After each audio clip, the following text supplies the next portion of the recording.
the workshop. Yes, thank you very much. I was about to ask you to start recording. So we'll be uploading the recording of this workshop to the website afterwards, so you can go back and view it later if you need to review anything. So welcome everyone who's joining us. This is the workshop for the upcoming Transportation Improvement Program update. My name is Andrew Tracy. I'm from the Capital Region Transportation Council. I'm joined here in the room. I guess we can go around just the room. And you want to go ahead, Adam? Hi, Adam McCarville, Transportation Council. Ethan Townsend, Transportation Council. Sandy Miswitz, I'm at the Transportation Council as well. Hello, Okay. everybody. You want to go ahead and share our slides? I'll run through the agenda real quick.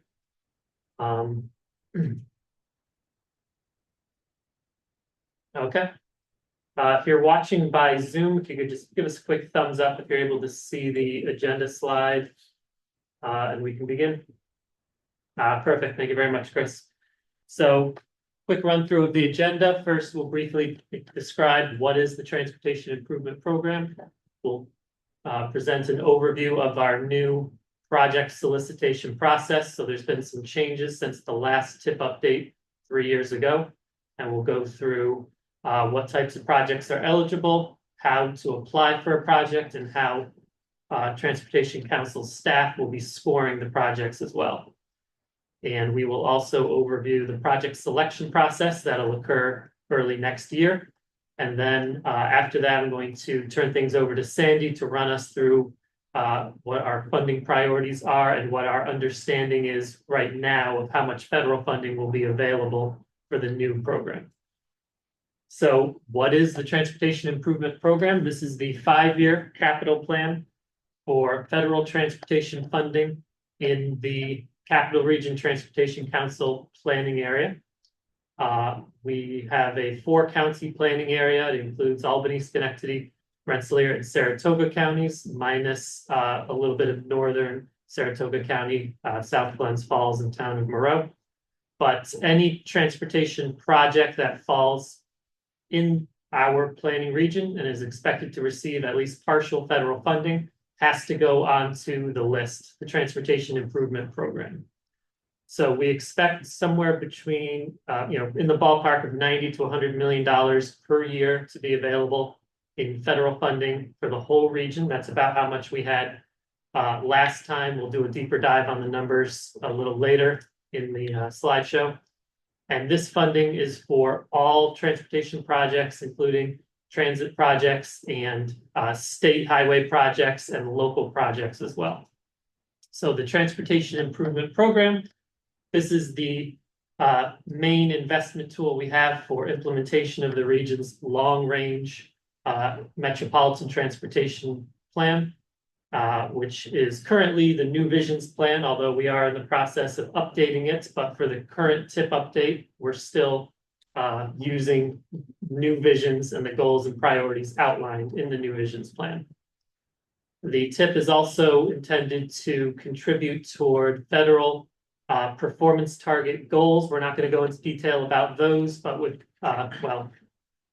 2 transportation legislation bills ago, federal government set performance targets relating to interstate highway and national highway system condition and traffic congestion and safety and a few other things.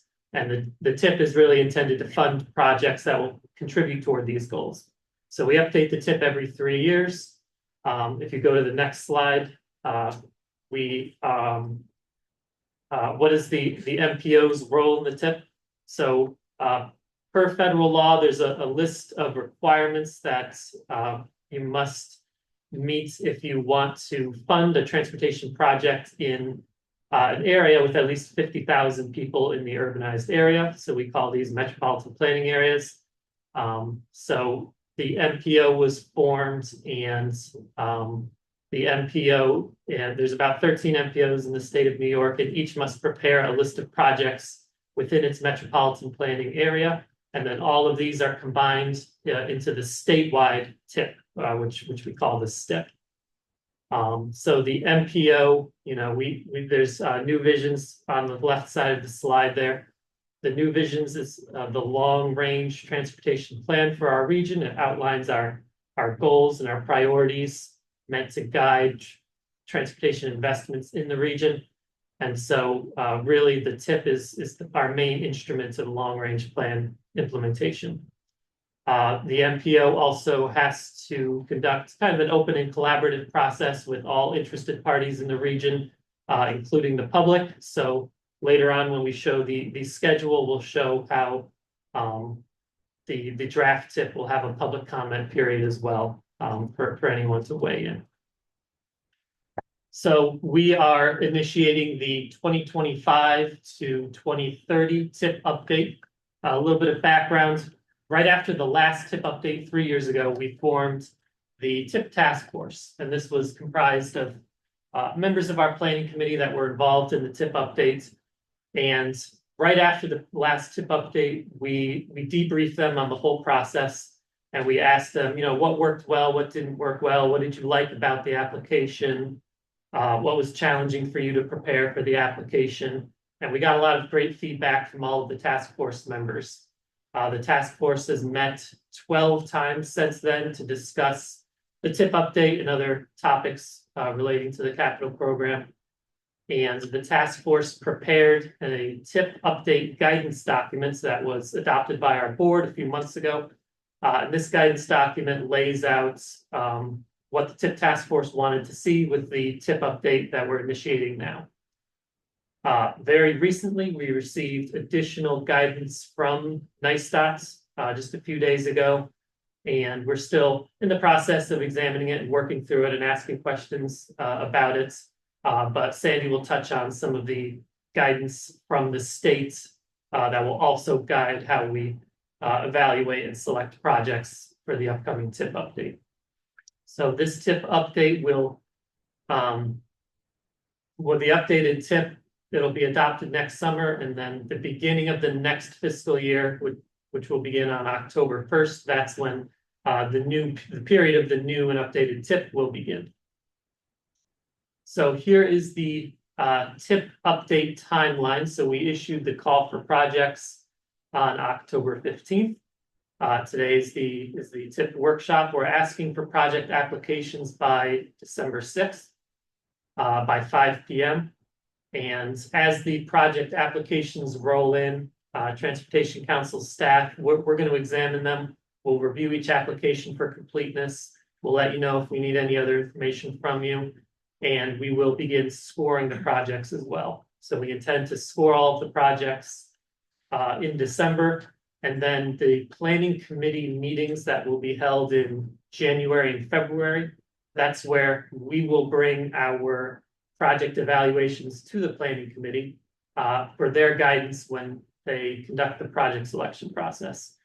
So the planning committee doesn't necessarily need to fund the projects that we rank the highest, but they can use these scores and all the evaluation materials as guidance as they select projects to include in the draft capital program. So at the March 6th meeting of our policy board, the draft TIP that's prepared by the planning committee will be brought to the policy board for their review. And if approved, that'll be the beginning of the public comment period, during which we invite public comments on all of the projects that are included in the draft TIP.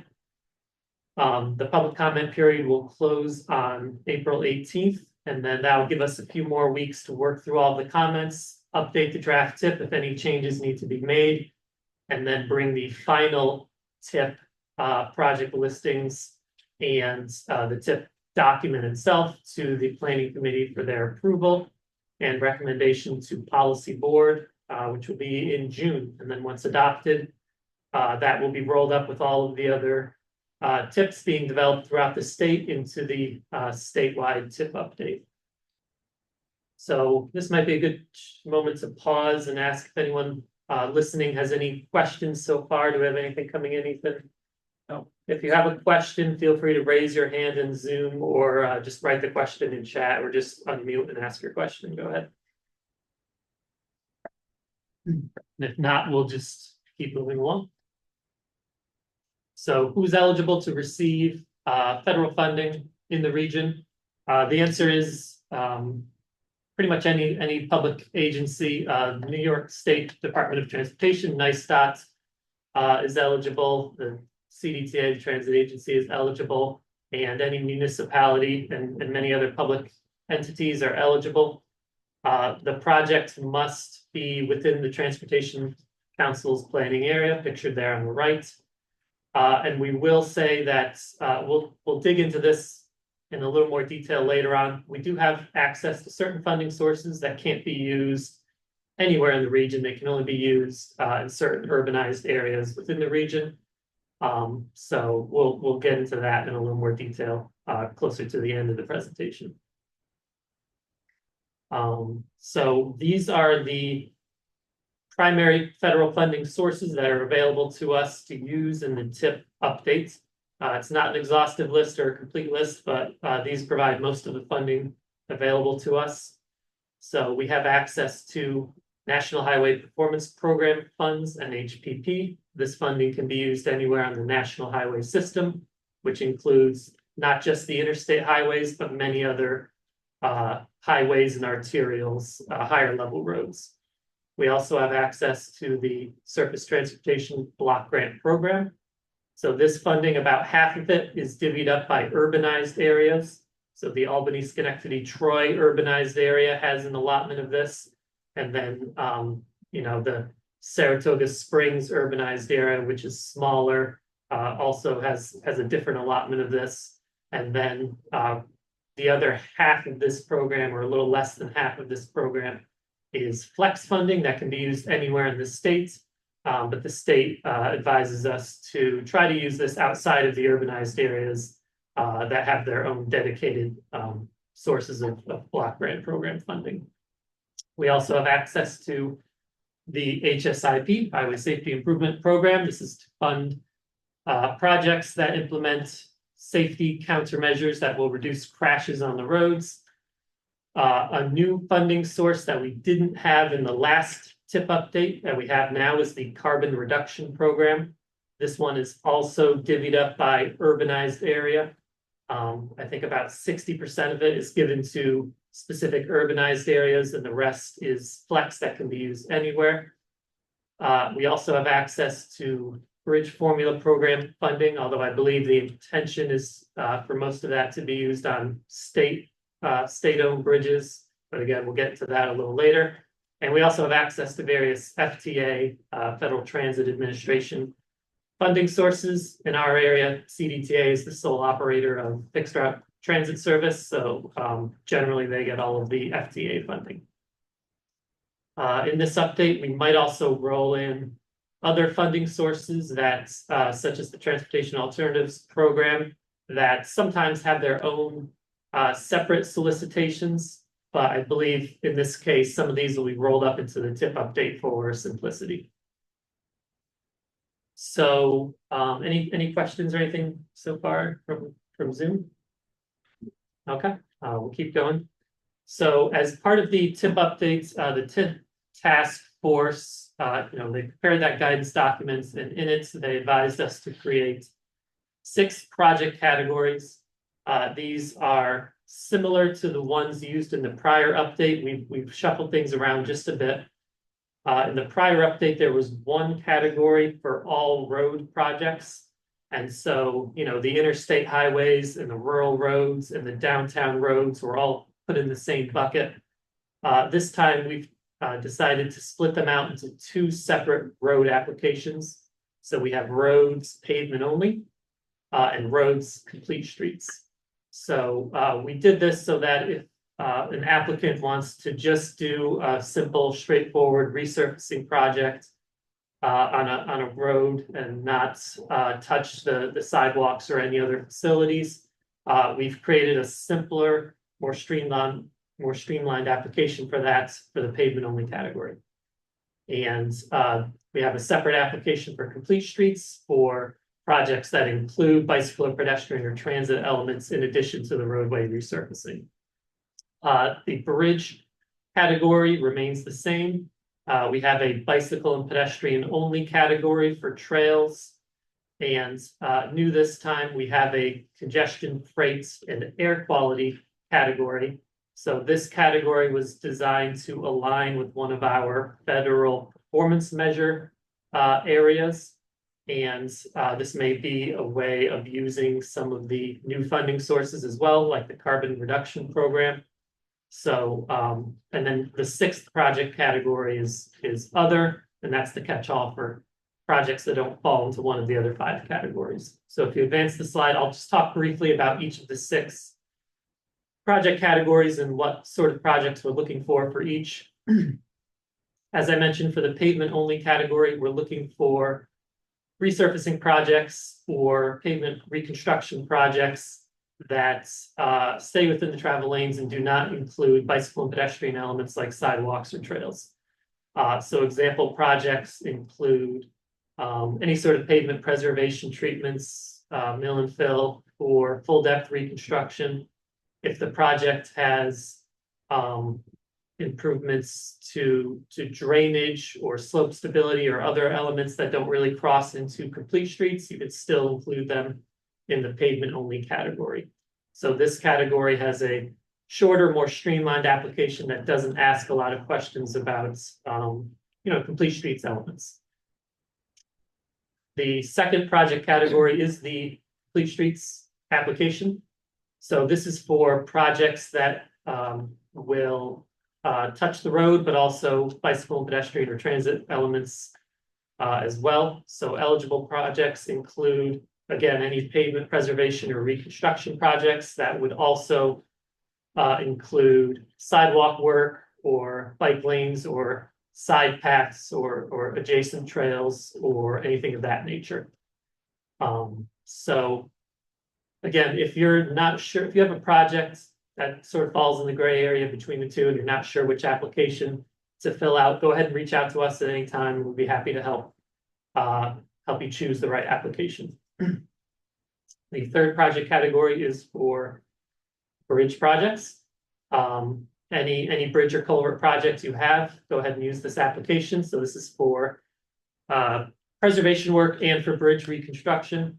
I will say that if you're filling out this application, make sure to get a copy of the bridge inspection report because we do use that in the project evaluation. So make sure you get that, and we have more information about how to do that on the website, but we use that for the evaluation.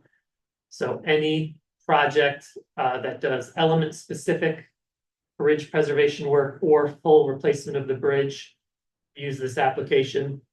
If the bridge has complete streets elements such as sidewalks or trails crossing the bridge, you still use this application. If the bridge project has work being done on the approach roads or maybe an intersection adjacent to the bridge, we still ask that you use this application, but just give us some information about the scope of work outside of the bridge as well. And the fourth project category is for bicycle and pedestrian projects. So this is for any project that doesn't touch a roadway or a vehicle travel lane, such as a off-road trail. If your project proposes just to replace sidewalks or trail elements without touching the asphalt in the travel lane, go ahead and use this application. So this would include, as I mentioned, any purely sidewalk, bike lane, or trail focused projects. Next is the new project category. So in the prior tip update, we had a category for safety and intersection projects. So those would still fall into this category, but we've broadened it, generalized it, and hopefully clarified what types of projects are eligible as well for this new category. So eligible projects would include any of the strategies identified in our congestion management process. So this would include ITS, intelligent transportation systems projects, traffic signal upgrades, and things of that nature. TSM&O, systems management and operations projects. So anything relating to incident management or work zone management or road weather management, or any other application of technology to transportation would fall in here, along with other congestion management projects. Any project that's intended to support on-road freight or intermodal freight with some on-road components would fall into this category. Air quality improvement projects, if you're replacing old engines or doing an idle reduction program or anything of that nature, that would fall into this category. And alternative fuel vehicle infrastructure as well. Charging stations, for example, that would also fall into this category. So as I mentioned, we developed this category to align with one of the federal performance measure areas, the system performance rule and the greenhouse gas rule.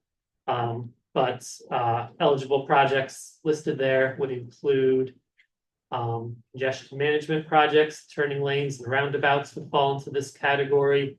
Intelligent transportation systems projects, again, traffic signal upgrades or optimization would fall into this category. Access management improvements, travel demand management projects, and so on. They would all fall into here. And last but not least, the final sixth project category, other. So in the last TIP update, we had just one project that fell into this category. It was a PEL study, a planning and environmental linkage study. So if you have a study of any kind that you want to pursue TIP funding for, or any other type of project that you don't feel falls into one of the other 5 categories, reach out to us and we'll probably direct you to use this category.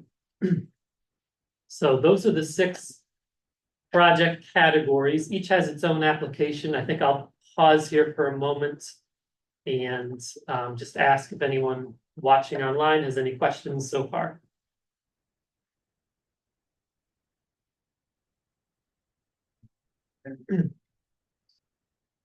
Okay. We will keep moving forward. So with the last TIP update 3 years ago, we began using an online application system called JotForm. And we received a lot of positive feedback from applicants from the TIP task force about JotForm. Most expressed that it was easier to use than other grant portals they've used elsewhere. So because we got a lot of positive feedback, we decided to continue using JotForm.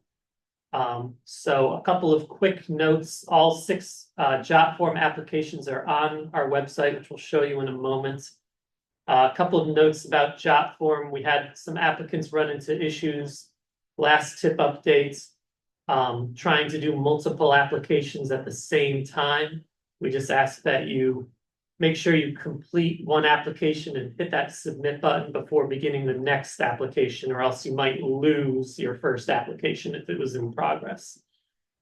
There is a way to save an application. If you get halfway through it and realize you need some more information, you can click on the save button. We'll show you that in a moment.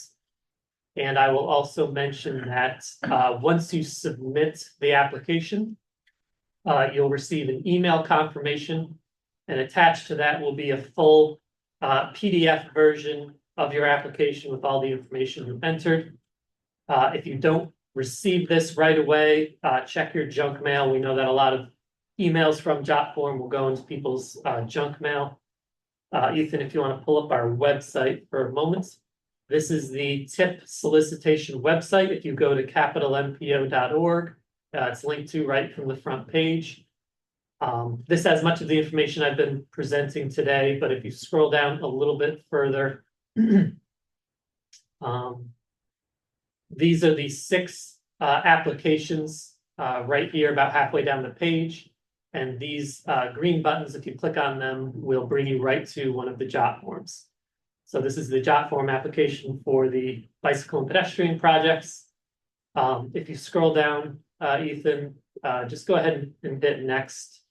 Well, go down to the bottom again. The save button is at the bottom. If you click on that, it'll give you some options for how to save. You don't have to make an account with JotForm. If you click on skip, it'll say, we'll email you a link that you can use to return to your in-progress application. Or you could click on that green button to get that link. If you have any trouble or any questions about how to return to an in-progress application, please reach out to us and we'd be happy to help. Website. I don't think so. So you can go right back to the. Yep, okay, next slide.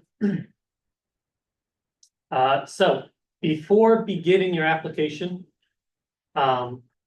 please make sure you have the following documents ready to go. Jot form is going to ask you for at least some of these. First, make sure you have your project scope and cost estimate finalized for the project.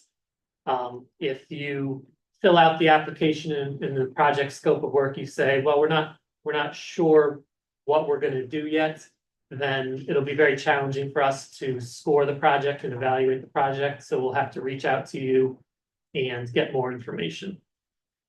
So before you begin filling out one of the applications, there's 2 required documents. Please make sure you have a signed cover letter from your chief elected official or equivalent individual committing to the project and committing to the local match requirement for the project, which for most federal funding sources is 20% of the overall project cost. If you are not the owner of the facility, for example, if you are a municipality proposing a project on the state highway that runs through town, please make sure you get a letter of support from the owner of the facility. And that letter should say that they understand the project scope of work and they support your application. Some of the applications will ask for additional supporting material. Like I said, for the bridge application, please make sure you have the most recent bridge inspection report on hand. We use that to get the bridge conditions score, which we use in the evaluation process. And if you're doing bridge preservation work, then we need to know the element specific condition scores for your bridge as well. Please if you have a consultant hired and working on the project already, please provide a copy of the agreement or resolution indicating that the consultant has been hired and has started working on the project. This will help get you some bonus points for the project readiness score, which I'll talk about a little later. If your consultant has progressed preliminary design along, please be ready to describe how far it's been progressed and get a letter from the consultant describing any potential impacts or mitigations from the project. If preliminary design has progressed far enough to identify, this will get you some more bonus points in that project delivery score.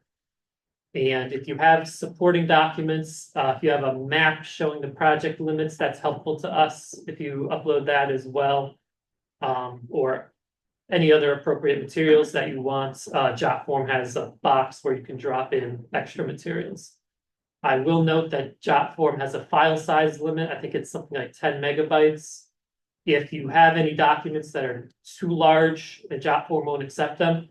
Send them to us. There's an email address listed right on the application. It's info@capitalmpo.org. So go ahead and send any larger files to us by email. If they're too large to email, we'll set up a Dropbox or something similar for you. So, new this time around, we've updated the project evaluation process. The TIP task force directed us to come up with a category-specific scoring methodology for each of the 6 categories. This is a departure from how we did it 3 years ago. Last time, every project was scored in the same way, and there were 23 different merit scores that went into each project. And the TIP task force suggested that some of these merit scores weren't relevant to some of the project types. And so we were asked to streamline the evaluation and simplify it, which in turn makes the applications much simpler as well. We don't need to ask you for quite as much information on the application. So this time around, we will be scoring each of the 6 project categories a little differently.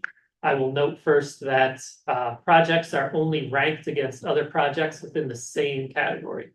So all of the bridge projects are only going to be listed alongside the other bridge projects, and there's no comparison of scores between the categories.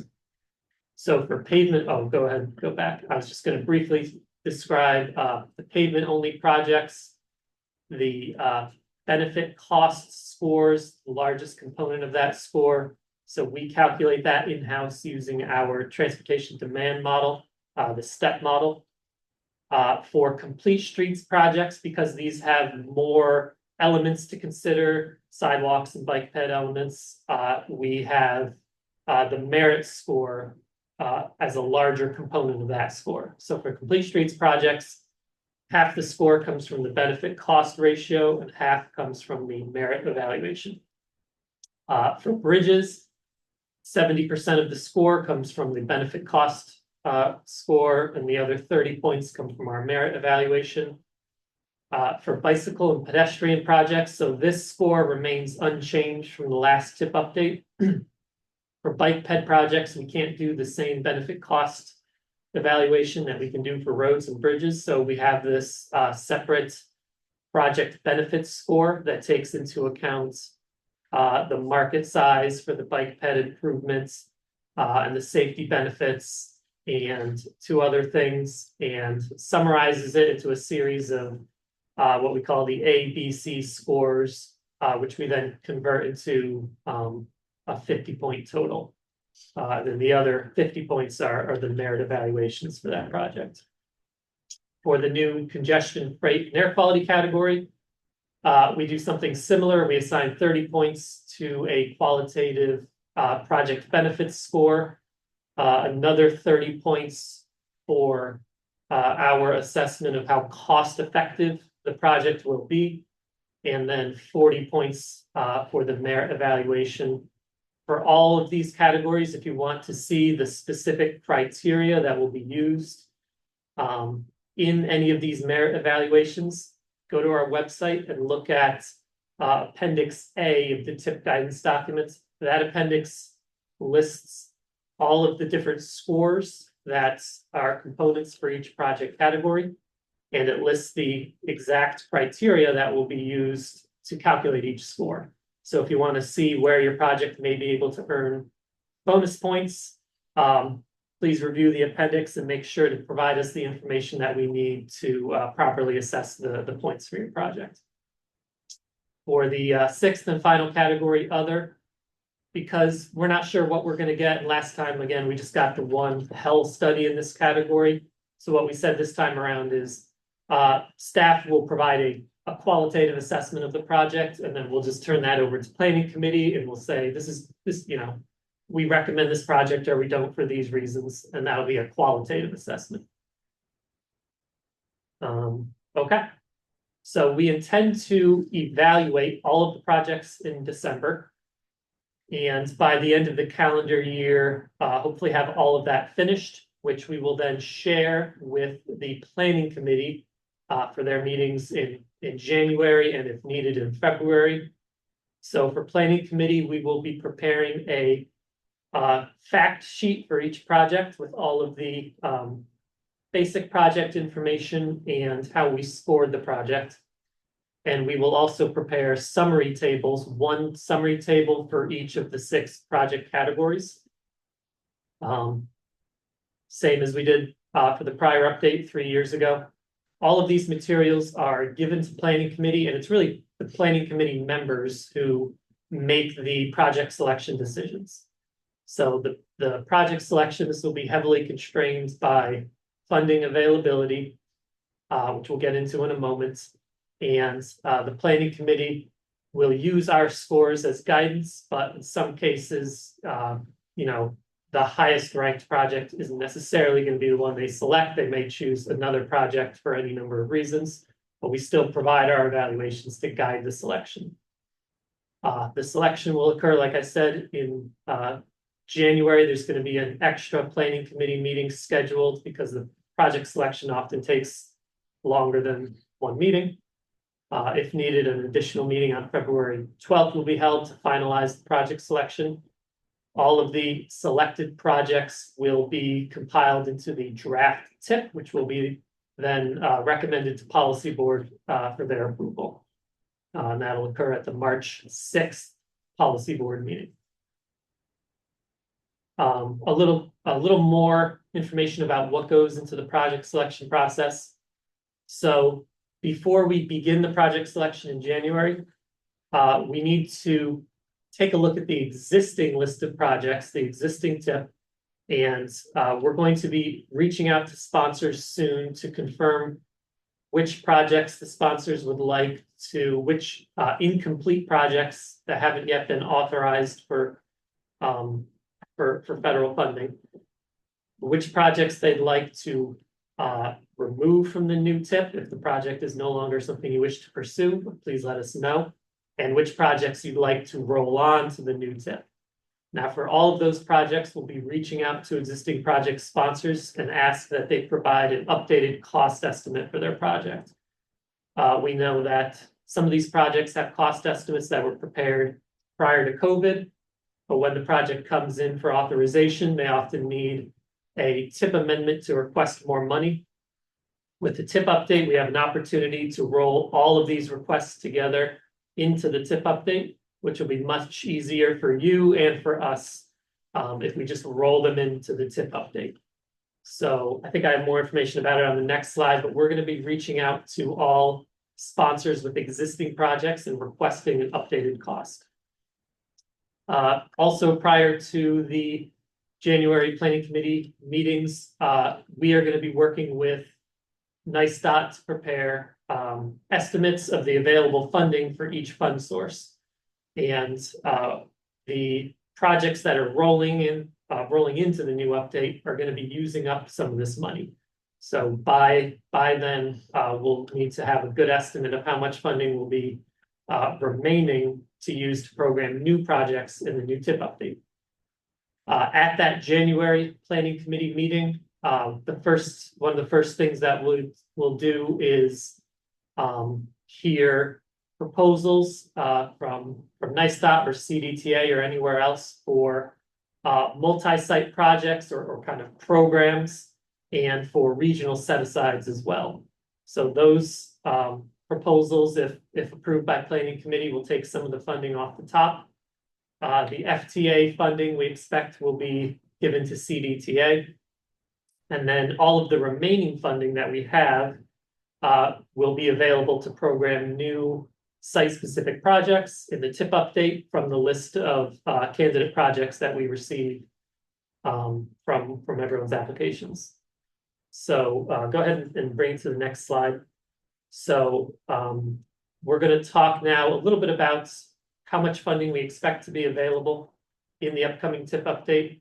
So as I mentioned, unfinished projects that haven't yet been authorized for whichever phases they're on our TIP for, so design or construction. Projects that aren't yet authorized, please let us know if you'd like those to roll in to the new TIP update. And if they are rolling in, please provide us with an updated cost estimate. And then these projects will use some of the funding from the TIP update. We're giving higher priority to completing the existing program than adding new projects to the program. We know that a lot of sponsors have existing projects that have been challenging to advance for any number of reasons. But it's important to complete the existing program as our first priority. So existing project sponsors, again, expect an email from us shortly. We will be asking. Just interject, that email may be coming from us. It may also be coming from our New York State DOT partners in Right. Region 1. So that's still being worked out. Just want to clarify that point. Expect an email from either us or your local project liaison with DOT. And what we're going to ask is that by December 15th, give us the updated cost and schedule for your projects that are rolling in. And that'll give us some time between December 15th and the January Planning Committee meeting to add all this up and see how much available funding there will be for the new program. Some fund sources, we expect some fund sources may be depleted by the roll-in. Others may still have available funding. we don't know yet until we get everyone's estimates. And as I mentioned, we're gonna give higher priority for, the existing program, completing the existing program. And, the planning committee may choose to give higher priority to, adding new projects to the program for sponsors that don't have, existing projects that they have yet to complete. So I believe now I'll turn things over to Sandy. Sandy has been doing a deep dive into our understanding of funding availability now. So I guess I'll turn it over to you, Sandy. Great, thanks, Andrew. So the slide you're looking at now is a story that is going to be an important component to the TIP update. What you're seeing is by MPO across the state, what the performance has been in terms of delivering federal aid projects. And what's highlighted in between the red bars are very low percentages for our region. Frankly, we're the worst in the state in terms of delivering the federal program. The problem with that is that will mean that there's a very large roll-in of existing project commitments, limiting the amount of funds available for new activities. So this portion of the presentation is really intended to help manage expectations for you folks as potential sponsors of new projects, and what might be reasonably expected in terms of available funding. So the next slide, please. This is new information we just received last week, as Andrew mentioned at the beginning, the guidance document from the Department of Transportation. I've summarized in this table the allocation for all the federal fund sources we'll be utilizing in the TIP update. These are targets, so think of them as estimates by federal fiscal year. In a sum total, it's a big number, $562 million, but keep in mind, this is for the 8 counties of Region 1. Our best guess is maybe for the fund sources, other than the 2 highlighted in red, which are sort of dedicated to our MPO, the large urban funds can only be spent in our MPO area.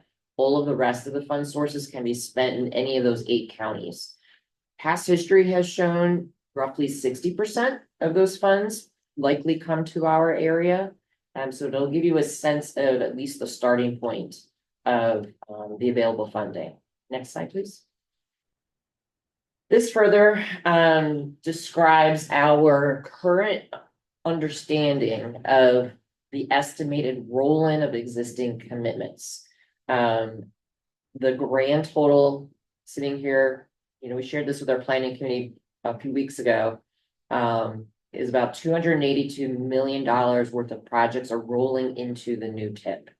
When you look at each individual fund source, and I've circled the National Highway Performance Program, the Surface Transportation Block Grant programs, and the Highway Safety Improvement programs, because frankly, they represent the bulk of the funding that we receive here. The concern is the large urban funds, for example, if this number is accurate and plays out this way, we already have more programs than we have allocated for the new TIP. So that's going to be a challenge as we move forward with sort of balancing the overall books, and why we want to make sure folks understand that there is going to be some limitations on the funding. And each funding program, as Andrew described earlier, funds certain types of projects. So the other thing I'll point out is in comparison to what we had 3 years ago when we did our last TIP update, if our anticipated roll-in for this time around is about 282 million, when you focus on those 3 core fund sources, if you will, that totals to about 229 million. 3 years ago, we only rolled in $86 million. I just wanted to share with you the scale and the concern that this brings with the status of the existing program. The other thing I'll note is the bridge formula program, and Andrew alluded to this in his comments. The guidance document specifically states that this is meant for primarily the state-owned bridges. So local bridges who are not off the state highway system are really not going to be eligible for this funding. And it is a large amount that was allocated to the region, but it's not going to help with local bridges, unfortunately. So next slide, please. So in terms of what the guidance does say, and again, we're still digesting everything, because we only received this last week, but it does appear for the bulk of the local requirements, they are largely unchanged. There is a strong emphasis and a strong encouragement to consider safety projects and those that benefit vulnerable roadway users. So think your pedestrians, your cyclists. Pre-approved pedestrian safety projects are key, so that includes things like countdown timers, crosswalks, RFBs, these sorts of little projects, if you will, when incorporated into a larger project or have already been pre-approved for safety funds. The Highway Safety Improvement Program does require an additional benefit cost analysis. This pre-approval saves a step in that process.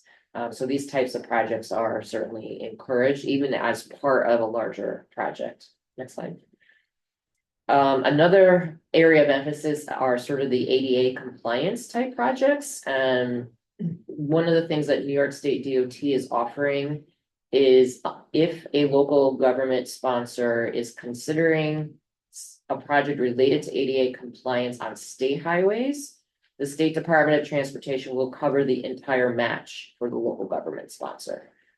That's meant to be a little bit of an incentive to consider proposing and potentially implementing those types of projects. If an ADA compliance project is being proposed on a locally owned road, the Marcaselli brings the match to 5%. So it's more the routine, usual matching requirement on the local roads. For the complete streets or major projects initiated by locals where you may be encountering the need to do water and sewer work, if there are funds from other grant programs for water and sewer projects that can be combined into your capital project, Region 1 has a standing offer that they will fund an equivalent of a pavement preservation project to assist in rounding out that project budget. So I think the idea here is to kind of kill two birds with one stone, if you will. If you're going to be in your roadway digging up for water and sewer work, they can help assist getting the pavement preserved and repaved as part of that project.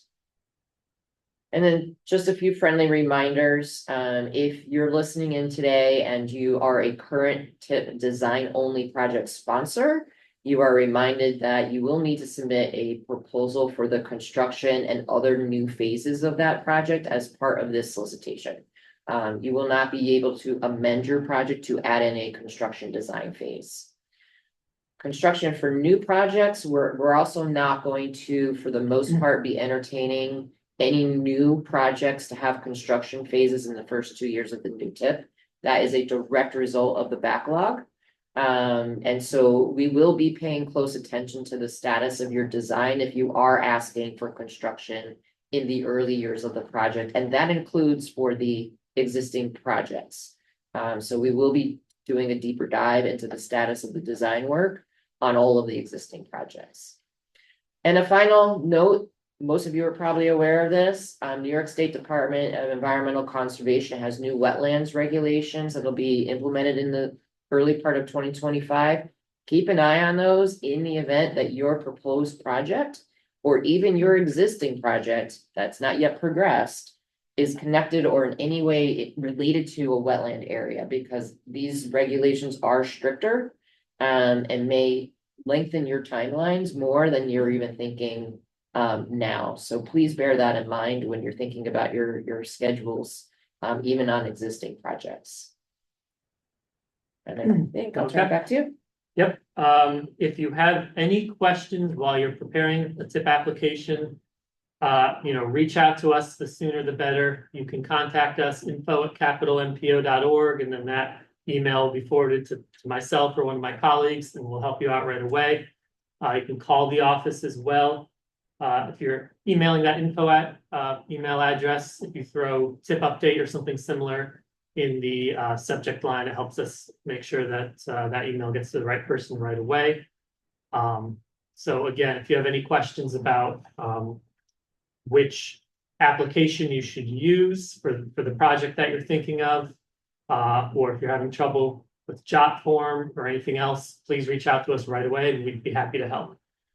So that concludes the TIP workshop presentation. If anyone has any questions, go ahead and raise your hand in Zoom or type it in the chat. If you'd like to, again, you can reach out afterward as well to us by email or by phone. We'd be happy to help. And